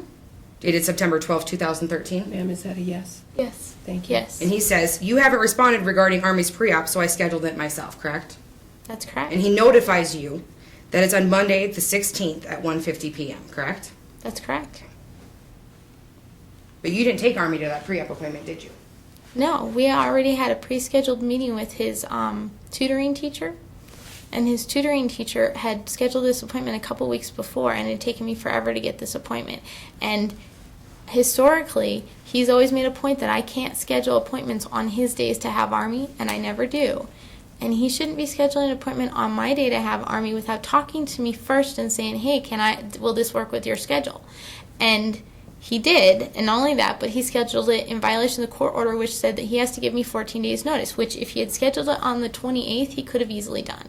But because he was apparently too busy with court and all the other things that he was doing, he didn't have time to schedule it, and felt that I should schedule something that I wasn't agreeing to, that I couldn't pay for.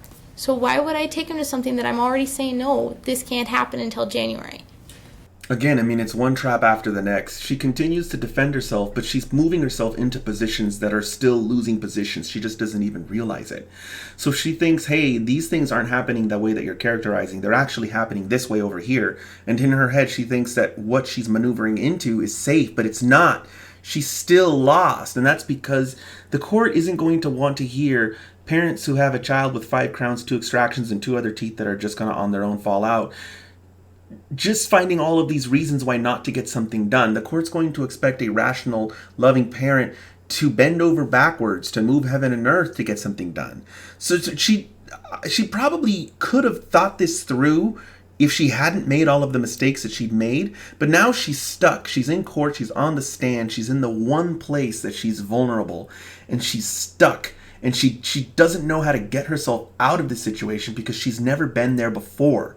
And so she's learning now for the first time in her life that there is a location on this planet where you can't just invent things and expect them to be true. And I'm sure it's dawning on her at least a little bit now. And then towards the end of the actual hearing, it'll dawn on her a whole lot more when she starts fake crying. So your son's tutoring is more important than him getting the surgery done on his rotting teeth. I Is never that your said testimony? that. No, I did not testify Your that. inability to pay is more important than your son's rotting teeth. Is that No, your it's testimony? not more important, but it's a fact.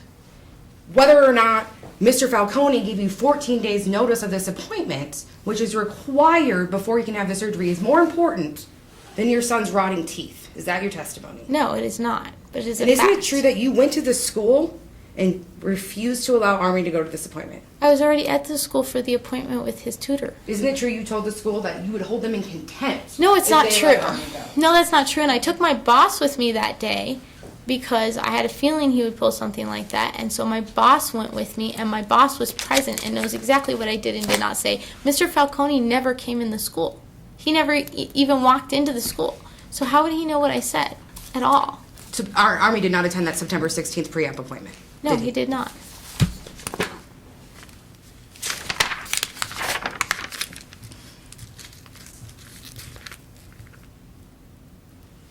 How much have you paid towards Army's dental surgery? I haven't. In looking at Exhibit T,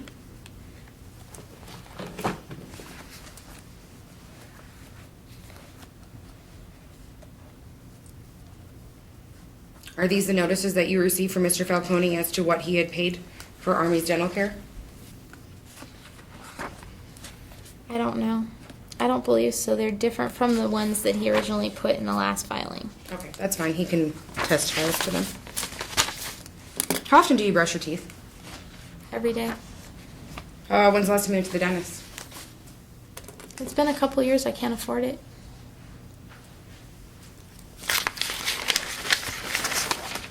So if I asked you to show the judge the status of your teeth, you'd be confident in your dental hygiene to do that? No, I have significant decay in my teeth, but I'm not sure how that's any of your business.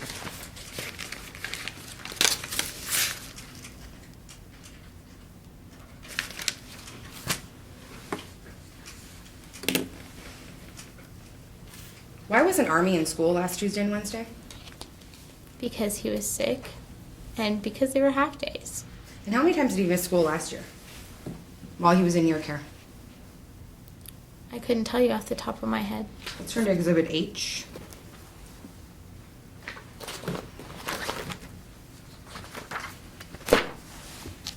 Specifically page P40 and 41 is what I'm going to be looking at.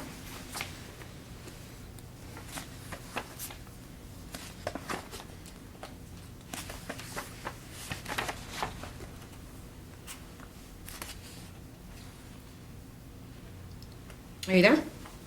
Yeah. And do you recognize these as the Coral Academy school records for Yep. absences and tardies? Yep. Your Honor, I'd offer Exhibit H at this time. The I objection. object. I've only looked at the 2 pages she showed me. That's fine. We can. I have no admit- objection to the pages she's shown me so far. Okay. And what pages were they, counsel? Page P40 and 41. And pages P40 and 41 are admitted. Perfect. You'd agree these are the absences and tardy records for the 2013 to 2014 school year? With additional notes made afterwards, yes. Sure. There's an M and a D noted thereafter. Right, I'd have to Correct. verify that with the day of the week to know for sure if that was true, but the original document, yeah. And in the original document, it also indicates in the type text there, mom or dad, correct? In For some of example- it, yes. And I counted on, let's just start, March 3rd, 2014, mom.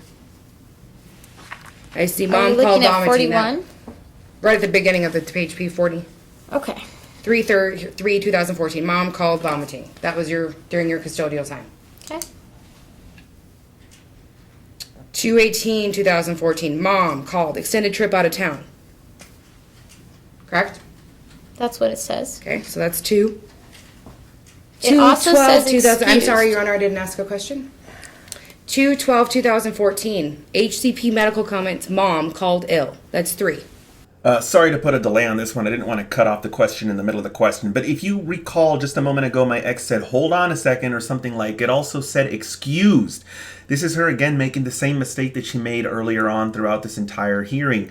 Just because some other person says something is a certain way, that's reasonable, you're not abusive, there's no neglect, it's an excused absence, that doesn't mean that the court is bound by the determinations of these other people. So she thinks that she can just get all of these other entities to say that something that she is doing is okay and it's not abusive. But that's not how it works. In the court of law, the determination is made by the district judge. The district judge will decide whether what you're doing is going to impact your custodial rights. They're not going to use standards that have been created by random people, dentists, the school. These standards may in some way intersect with maybe some particular fact in the case, but it doesn't mean that it's going to control. There's a difference between intersecting and controlling the outcome of the case.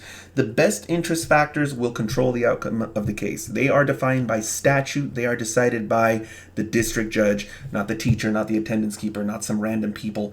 You have to really understand who is in control of the outcome of the case and why to really put together a good case in court. And she is using these standards that she has sort of imposed on all of her friends and her family and the people who interact with her, me. But the court doesn't care how she views or concludes things or interacts with other people. The court is interested in doing its job, which is to apply the facts of the case to the law and render a decision. 2/11/2014, I disagree. mom called ill. Is that what this says? What do you 3 of disagree what? with, ma'am? 3 of what? What do you disagree She with? said that's 3. I have no idea what she's referring to. She's so I can't counting the respond. number of times that you So have she's not called. asking me a question. She's I'm counting. asking if that's what this says. You Mom? said, so that's 3. I'm not sure what you're referring to. 3 what? 3 times that you've called him in. No, that's not correct, because 2/18/14 was not a call-in. It was pre-scheduled, and it was not a medical call. Again, guys, I've told you, this is another thing that's very common with them. They will say that something isn't a specific way, but it's actually another way, but the difference is not material.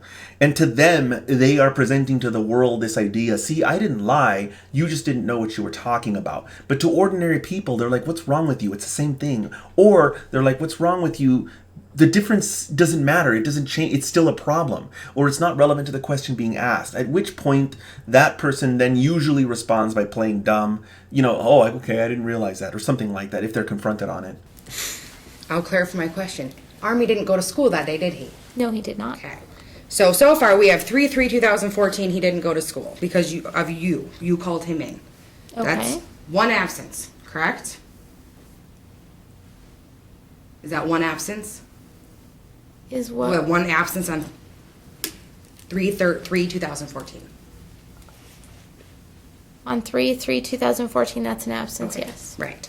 So then if we add in the one from February 18th, 2014, where you called in and he wasn't in school, that's 2 times I did not Army call hasn't in. been in school. I did not call in. Lawyer's doing this on purpose. She wants my ex to once again say the stupid thing that she said the last time. What it's doing is it's ingraining into the judge's mind that this is a parent who's got something wrong with them.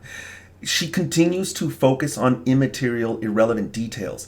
It's either in an attempt to confuse the court, or it's because to her, those details matter more than the actual abuse and neglect that's occurring. It sends a very disturbing message to the judge. And so the more the attorney can get my ex to make these distinctions, the more my attorney is sealing her defeat at the ultimate conclusion of the hearing. This is I think it's a smart move by the lawyer to continue to make my ex make this defense, because it's such a bad defense. That's 2 times that Army hasn't been in school, correct? Yes, he was not in school that day. Okay. The 3rd time that Army wasn't in school in your custodial time is on 2/12/2014, correct? Mom called ill is what it says on this Yep. piece of paper. Okay. 2/11/2014, Mom called ill. I count 4 now absences while in your custodial time. Would you agree?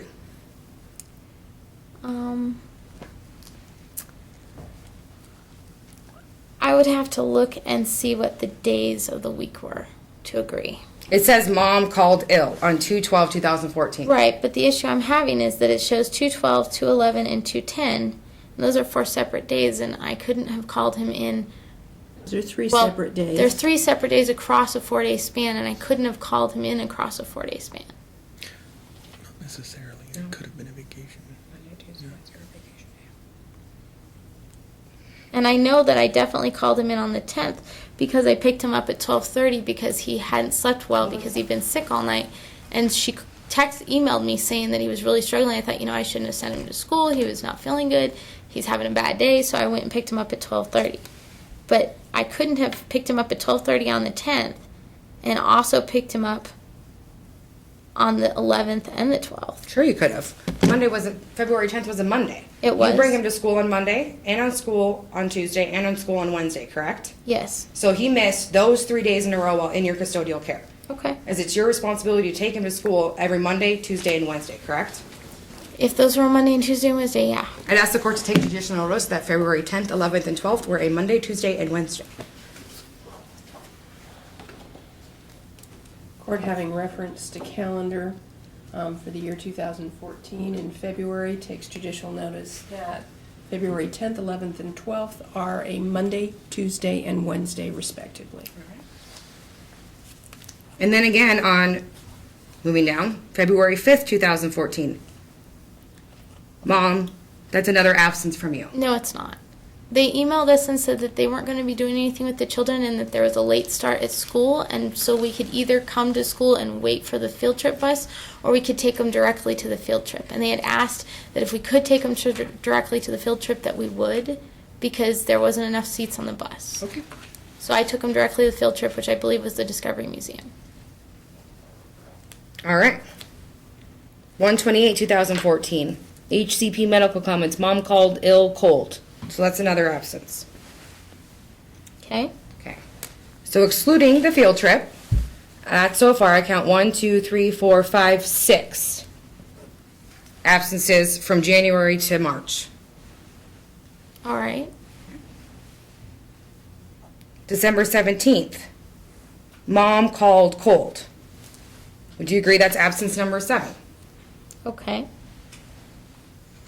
12/4, mom called weather.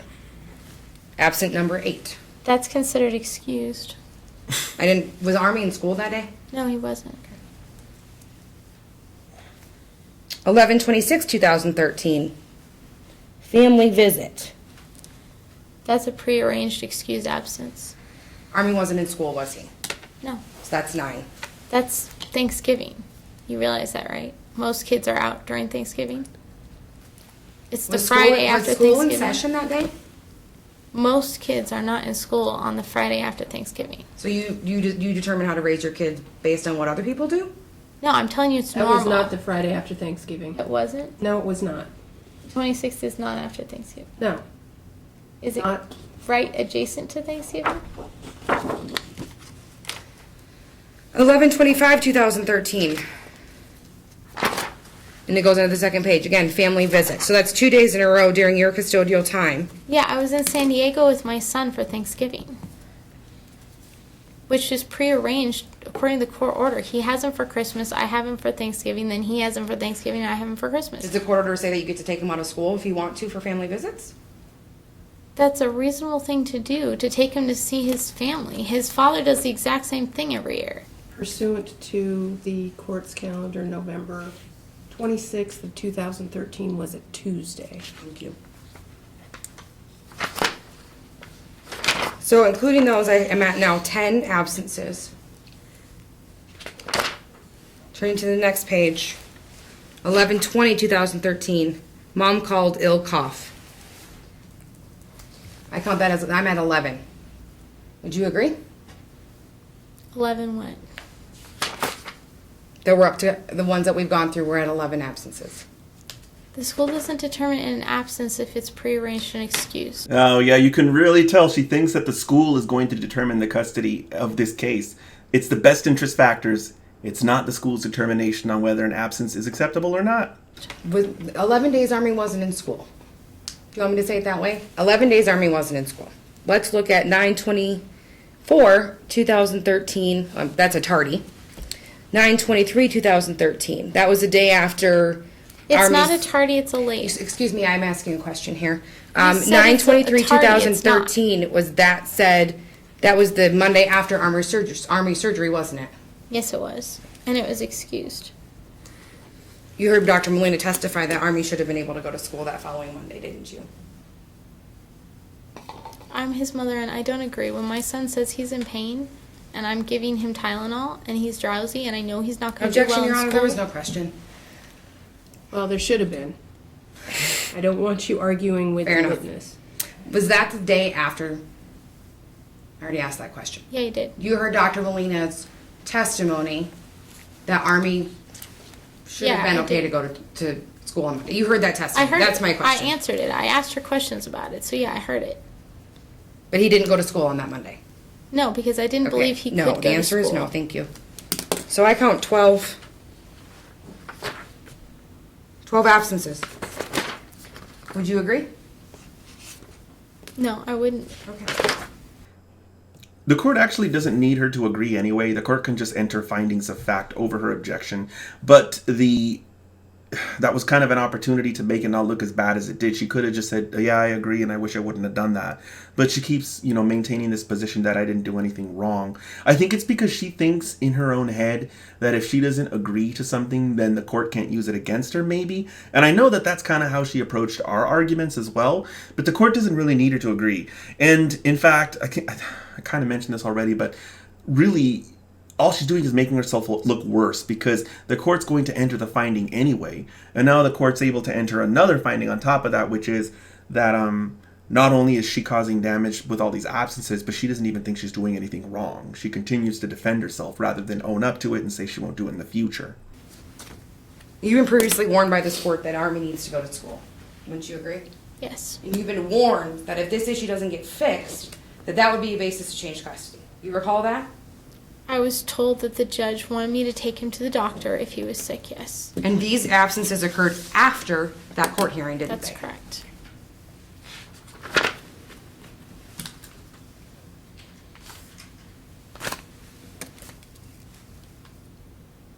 Did you notify Mr. Falcone of, for example, last Tuesday and Wednesday when Army wasn't in school? Did you notify Mr. Falcone that he wasn't in school? I'm not required to notify him that he's not in school until it's time for the drop-off. And then, yes, of course, I let him know at least an hour before the drop-off that I'm going to be at Wendy's instead of him being at school. So you don't think as a joint legal custodian you should inform He his doesn't dad inform if- me. He should inform his dad if he's ill or not going to be at school? I would inform him if he received medicine, but he never informs me. So So your justification is based on his actions? no, I'm just saying that's been standard for us for the last 7 years. So no, he doesn't inform me, and I don't inform him unless he seems sick when I'm dropping him off, and then of course I'm gonna let him know because he's getting him back, or if there's medication that he's gonna be on, and I would expect him to do the same. Not that he always has or always will, but I expect it. You're aware of your obligation to comply with court orders, correct? You understand that? Yeah, You actually have a well- suspended jail sentence in place right now based on your prior failure to comply with court orders? No, There's a suspended jail sentence in place based on a hearing that happened in August of 2013. wasn't that farther back than August 2013, and wasn't it supposed to only be for a year? Like, is that forever? You were previously held in contempt of court with a suspended jail sentence, correct? For not following court orders. You would agree with Yes. that? Okay. When's the last time you paid child support? I couldn't tell you. And Mr. Falcone has communicated with you asking that you pay child support. You would agree with that? Oh yeah. You just ignore those emails? When I had a lawyer, I directed him to communicate with my lawyer. What's your child support obligation every month? $73 and some cents, which I disagree with because my insurance has changed. But it's your position that you can't afford $73 a month? It's my position that he owes me for how much my insurance has gone up since that originally happened. He's supposed to pay part of my son's medical, dental, and vision insurance, and it goes up every year. So you made the decision you don't want to pay because he owes you, but you didn't go back to court to get that changed, did you? I communicated it to him, and I communicated it to my lawyer, and I have those emails. And I have numerous emails from him saying I'm various sorry, Your Honor, no things. question was asked. Sustained. Ma'am, answer only the questions that have been posed to you, please. Do you follow your Army school policy? Yeah, I try to the best of my ability. Then why would you send Army to school? I keep wanting to call him Arnie, but Army to school with a T-shirt that was too small. Because his father consistently refuses to return his clothes to me, and so I've bought 6 shirts, and I don't have the money to keep buying uniforms. And every time I buy new shirts, and they go to his father's house, they don't come back. And So I you can't buy afford shirts to keep too doing small that. on purpose? No, I buy mediums, and then he sends him back with extra small shirts on Saturday night. So it is not possible for me to continue to keep buying more shirts and more sweatshirts. You know, the pants I can find at thrift stores. What's the school policy on sending your kid with cough drops to school? It is that you don't send them to school with cough drops because it's considered a medication. Sure, and you've sent Army to school with cough drops. One time because I wasn't aware of the policy, and they informed me of the policy, and it hasn't happened since. Army had some behavioral issues at school, didn't he? He's had behavioral issues since he was in kindergarten, and he still struggles, although he's doing much, much better. He's doing much, much better now. He's improved every year. Although I would So have he to improved say, after his dental surgery that he had in September of 2013. no, he struggled the most in first grade, unfortunately. He was doing really well by the end of kindergarten. He's doing really well this year, but I think he really struggled with the teacher he had last year. You struggled with that teacher too, didn't you? You and that teacher really didn't get along, did you? I wouldn't characterize it like that, but I didn't agree with her all the time, no. Because she didn't communicate well, and because the first day of school I asked to meet with her because I knew there was going to be challenges, and she didn't have time to meet with me. And I continued to request to meet with her, and she didn't find time to meet with me until like a month and a half, 2 months into the school year when he was having so many problems that she couldn't ignore meeting with me anymore. She would email you all the time to talk about Army, wouldn't she? Yes, she did. She emailed me constantly, yes. And you wouldn't respond. Oh, yes, I did, all the time. I have Okay. stacks of emails from her. Turn to Exhibit E, please.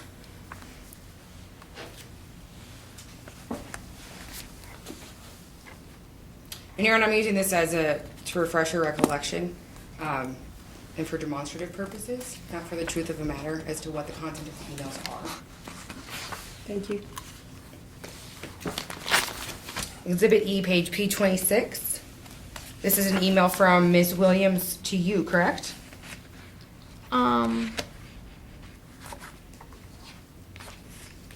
Actually, no. It's an email from Miss Williams to me, and I assume to his father, and I assume also to Miss Filbert. But I don't know for sure because she always puts the people in the BCC line. But I believe she sends them to both his father and myself, and possibly the behavioral person of that year. It's a different person this year, but. And these are the emails, just so you know, and I'll ask you to confirm that I pulled off of your opposition's file to the motions in this case. Would you agree that these are those emails that were attached, the oppositions? Some of them, yes. And you then forwarded this email to your attorney, correct? Yes, that's correct. No response to this email from you. That's not true. Let's go ahead and admit, counsel. We're going to deal with it. Okay. I would offer Exhibit E at this time, Your Honor, for demonstrative purposes. Not for the truth of the matter. They are all emails from a teacher, which is technically hearsay, but they're used to show her non-responsiveness.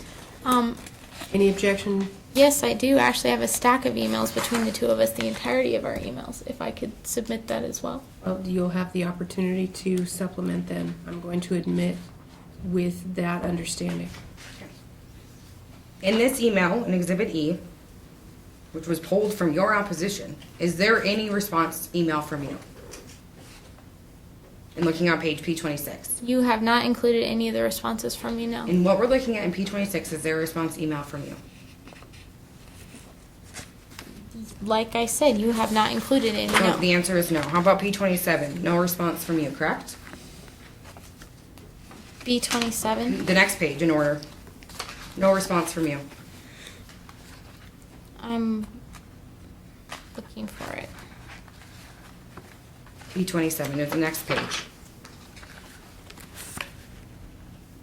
I can't tell you there was no response from me to that email because this is not the entire string of conversation. You I only understand your have a response. copy of In her this email. page P27 that You we're do not looking have a at. copy of my responses, correct? P28, is there a response from you? You don't have a copy of any of my responses in here. Ma'am, See- answer the question. I told you you can supplement if you have them. So let's go forward, please. Okay, could we just answer all of them at once, or do we need to go through every page? If your answer is the same, My answer is the same. They have not included any of my responses on any of these pages in E that I can see. thank you. Let's go to Exhibit G.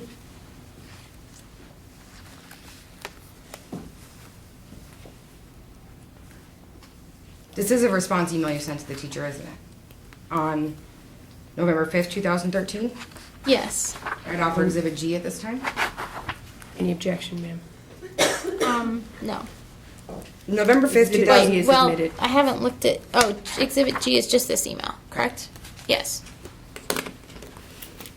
In this email you sent to the teacher, you state, I slapped his hand 7 times with a kitchen plastic spatula for putting his hands on another person. And above that, I washed his mouth out with soap yesterday for lying to you and then lying to me. Did you write that in this email? I wrote this entire email. So you admit that you slapped your son on the hand 7 times with a spatula. Plastic spatula. But not once, not twice, 7 times, correct? He was 7 years old, and I read in a book that it's good to equate their age with the thing you're doing. You were reported to CPS, weren't you, because of this? I didn't find that out until he filed it in court, but apparently, yes. Apparently, she told him that she was reporting me, but I didn't know about it until way later. He never notified me, contacted me, nobody did so. And nobody contacted me from CPS.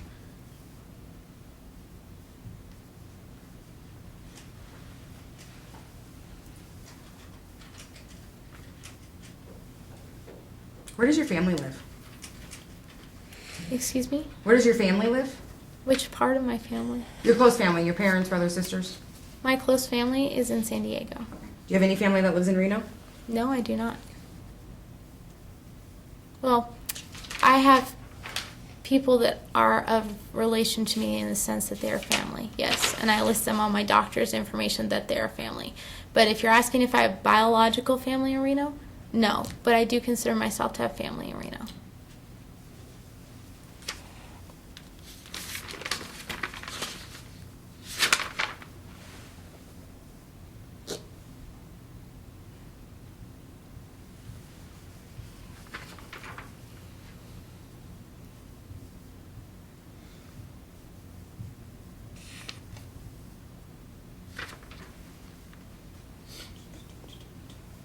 Sorry, I'm just going over my notes to see if there's any other questions, Your Honor.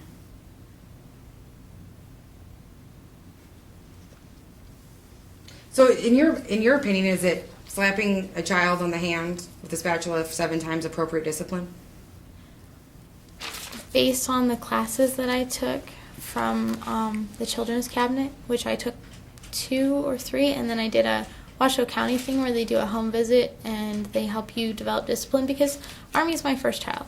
You know, I'm a single parent of my first child, living in Reno with, as you stated, no biological family. And so, yeah, I needed as much support as I could get. And I read a bunch of books. And yes, I believe that doing something that doesn't cause any physical harm, but is equated to what he did, which he caused physical harm to another child several times, such that he was suspended 3 times. And we took him to psychologists. And I mean, we were looking at some serious stuff. Our son was physically injuring other children and didn't understand. So yeah, I was like, I don't know what else to do. And I went through every book I could, and yeah, I slapped him on the hands if he put his hands on someone else. So your response and him hitting other people was to hit him. That was your I never response. hit my child. Hitting with the spatula isn't hitting your child? That's what I you slapped him on the hands with the spatula. I don't consider that hitting. I'm not sure what you consider hitting, but I don't consider that hitting.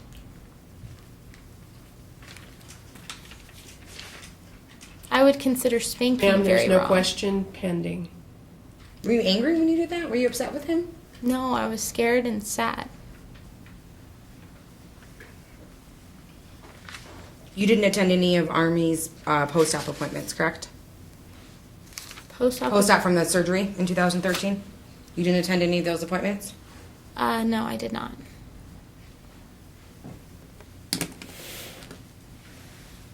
And it's your testimony that you make Army brush his teeth every day? Yes, I do. Sometimes I help him. Sometimes he does it by himself.